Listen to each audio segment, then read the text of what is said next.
عليكم ومرحبا بكم في قناة حلويات الياسمين. إن شاء الله كامل تكونوا بخير وبصحة جيدة. رمضان كريم، رمضان مبارك على الجميع، على جميع الأمة العربية والإسلامية. عليكم حباباتي وأخواتاتي. إن شاء الله يدخل علينا هذا الشهر بالربح والخير يا رب.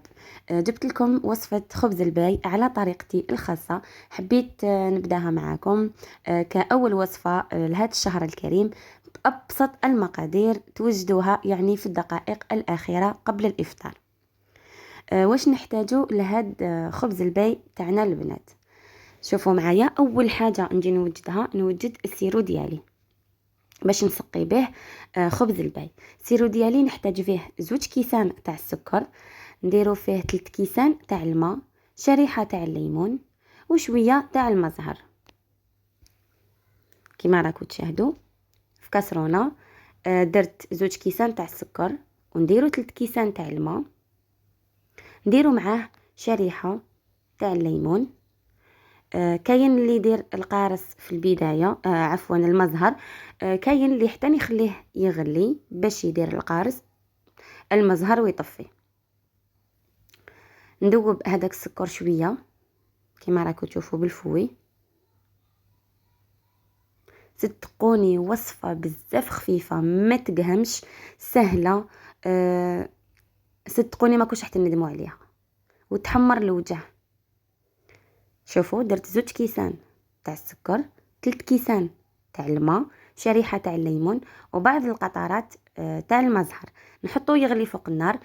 كي نشوفوه بدا يغلي نحسب له 5 دقائق ونطفي. هنا البنات باش نفهمكم واش درت. هذاك الكاس اللي كيلت به البيض كيلت به كامل المقادير، انا برك درتهم في طباسه هكا باش يبانوا لكم.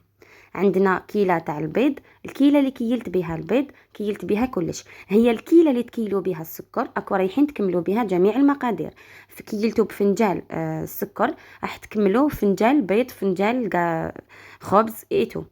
انا درت بالكاس هذا، الكاس تاع ام وليد، درت به الشربات ديالي. ودرك واش درت، كملت به المقادير.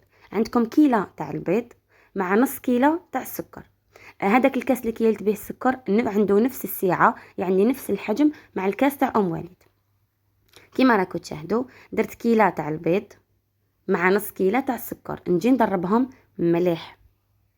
من جهه اخرى واش ندير، ندوب لا مارغارين. نحتاجو نص كيلو تاع مارغارين مع نص كيلو تاع الزيت بهذا الشكل. نعاودوا البنات، قلنا الكيله اللي نكيلو بها الشربات ديالنا هي الكيله اللي رايحين نكملوا بها المقادير، يعني بديتوا بفنجال اكو رايحين تكملوا بفنجال صغير. انا هنا كيلت بالكاس تاع ام وليد، درت به الشربات ديالي ودرك راني كملت به المقادير الاخرى. درت كيله تاع البيض، انا الكاس هذا رفد لي 4 بيضات. زدت درت معاه نص كيله تاع السكر، خلطتهم مليح. ومن بعد دوبت نص كيله تاع مارغرين، كملتها بالزيت اللي جاتني كيله سوا كيما راكم تشاهدوا. يعني كيله بيض، كيله مزيج بين مارغرين والزيت، ونص كيله تاع السكر. نجي نخلطهم مليح. ومن بعد نفس الكيله كيلنا بها، درنا بها كيله تاع خبز يابس، ودرنا بها كيله تاع مكسرات، ودرنا بها نص كيله تاع لانوات كوكو. طريقه سهله وبسيطه. هنا البنات كيله تاع هذه كيله تاع مكسرات هادو وشنو، انا رحت شريت 10,000 تاع الجوز، دششتو فقط. تحبوا ديروا كاوكاو، تحبوا ديروا اللوز، واش حبيتوا. وعندكم كيله تاع خبز يابس، وشنو هنا برك حمصوه في المقله، ما ديروهش ديريكتومون هكاك باش يمد لكم واحد لوغو. صدقوني يجي ما شاء الله. قلنا عندكم كيله تاع الخبز يابس ومحمص في المقله، عندكم كيله تاع مكسرات اختياريه، نص كيله تاع لانوات كوكو بهذا الشكل. ونجو نديرو كيما راكم تشاهدوا، نجو نديرو نص باكي تاع لا ليفور شيميك بهذا الشكل. درنا نص باكي برك. هنا ديجا راني شعلت الفوغ ديالي يسخن. نزيد نخلط هذيك الخميره ديالي مع المقادير. راكم تلقاو المقادير في صندوق الوصف. صدقوني البنات سهله بالبزاف وبزاف خفيفه ما تقهمش، وزيد تجي واحد البنه عظيمه. نفرخها في سنيوه. هذيك سنيوه كنت دهنتها ديجا بالزيت من قبل. نديروها داخل سنيوه ونحطوها طيب من التحت. كي نشوفوها نشفت من التحت نزيدو نحمروها من الفوق. هنا الشربات ديالي ولا السيرو ديالي راه وجد. هايليك امامكم خبز الباي بعد ما خرجته. هنا تحبوا تخلوه شويه برك صفر من الفوق، تحبوا تحمروه هكذا. انا حبيت نحمروه، ما حبيت نخليه صفر. شوفوا نجي نقطع برك هكا الطرف، ما يلصقش هو، ماهوش راح يلصق لكم، ولكن احتياط واجب بهذا الشكل. نشدو اون بورتو بياس اللي حبينا. تحبوا تقطعوه دي كاري، هنا اليكم الاختيار. انا حبيت نقدمه في هاد لي مول كيما راكو تشوفوا راهم متواجدين يتباعوا، ماشي غاليين بزاف. والله ما شفت شحال شريتهم البنات، عندي شحال من اللي شريتهم.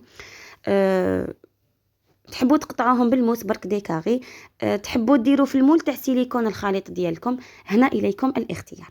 انا حبيت نديرهم هكا مدورين ديريكتومون في لي مول تاعهم. نقطعهم بهذا الشكل دوائر. شوفوا برك لامبورطو بياس اللي يجي على لاسيت اللي راكم رايحين تحطوا فيها بهذا الشكل. قلت لكم دوك نكتب لكم المقادير في صندوق الوصف. هنا برك البنات الكيله اللي تبداو تكيلوا بها الشربات هي نفس الكيله اللي راكم رايحين تكملوا تكيلوا بها جميع المقادير. اللي راهم في عائله صغيره يديروا كيله صغيره، ما يديروش كيله كبيره.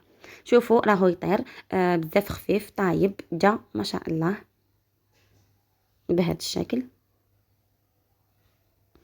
نقطعوه ما يلصقش، قلت لكم باللي ما يلصق لكمش.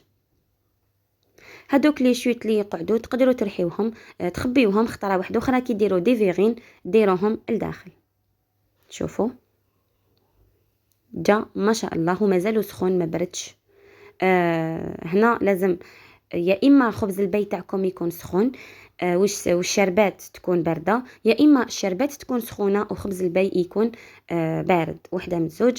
انا الشربات ديالي راهي بارده وخبز البي راهو سخون، نجي نشربو. شوفوا درت زوج مغارف يكفيو، نخليه يشرب. بالك تقولوا بلي شربتوه بزاف ولا بالعكس، هكا يبان لكم مايه بصح من بعد كي يركح يقعد راهو رايح يشرب مليح هذاك السيرو. صدقوني راهو رايح يجي بزاف بنين. هنا بالنسبه للمكسرات البنات راح يكون توضيح. قلت لكم انا شريت 10,000 جوز، وكانت عندي كمشه واحد ميم با 50 غرام تاع كاوكاو مرحي كان مخبي عندي ديجا في الدار. خلطته معاهم جاني كاس مكسرات. 10,000 جوز دير لكم خير وبركه، ماشي شرط الجوز. قلت لكم ديروا كاوكاو ديروا واش حبيتوا، المهم المتواجد عندكم. ما كانش متواجد راكو رايحين تقدروا تشروه 10,000 مقدور عليها.